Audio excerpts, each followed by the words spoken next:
LDFിൻ്റെ moral fibre എത്രത്തോളം strong ആണ് എന്ന് LDF തന്നെ ആലോചിക്കണം. ഇതിനകത്ത് വന്നിരിക്കുന്ന പല ആരോപണങ്ങളുണ്ടായിരുന്നു. ആ ആരോപണങ്ങളിൽ 99% ആരും ഏറ്റെടുക്കാനില്ലാതെ വഴിയിൽ പോയി കിടപ്പുണ്ട്. എന്തൊക്കെയായിരുന്നു, എന്തൊക്കെ കാരണങ്ങൾ കൊണ്ടാണ് മനുഷ്യർ ഞങ്ങളെ വിശ്വസിക്കാത്തത് എന്നിപ്പം ചിലതൊക്കെ നമുക്കറിയാവുന്നൊരു കാര്യം എന്ന് വെച്ചിട്ടുണ്ടെങ്കിൽ ഈ മെയിൻ സ്ട്രീം മീഡിയ ആണ് സാധാരണഗതിയിൽ LDFും CPM കോൺസെൻട്രേറ്റ് ചെയ്യുന്നത്. മെയിൻ സ്ട്രീം മീഡിയ വിമർശിക്കുന്നു എന്നുള്ളതാണ്. അതല്ല പ്രശ്നം.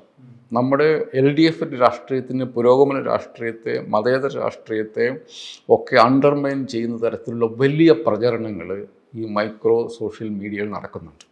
റീൽസ് എടുത്ത് നോക്കൂ, നിങ്ങൾ അതിൻ്റെ അകത്ത് കാണാം.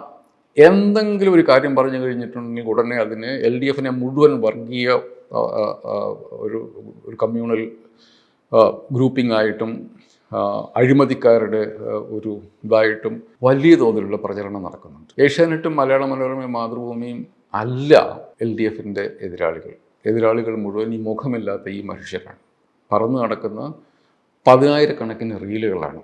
എന്തുകൊണ്ട് ആ റീലുകൾ മനുഷ്യർ വിശ്വസിക്കാൻ തയ്യാറാകുന്നു? LDF വളരെ സീരിയസ് ആയിട്ട് ആത്മപരിശോധന നടത്തേണ്ട ഒരു കാര്യമാണ്.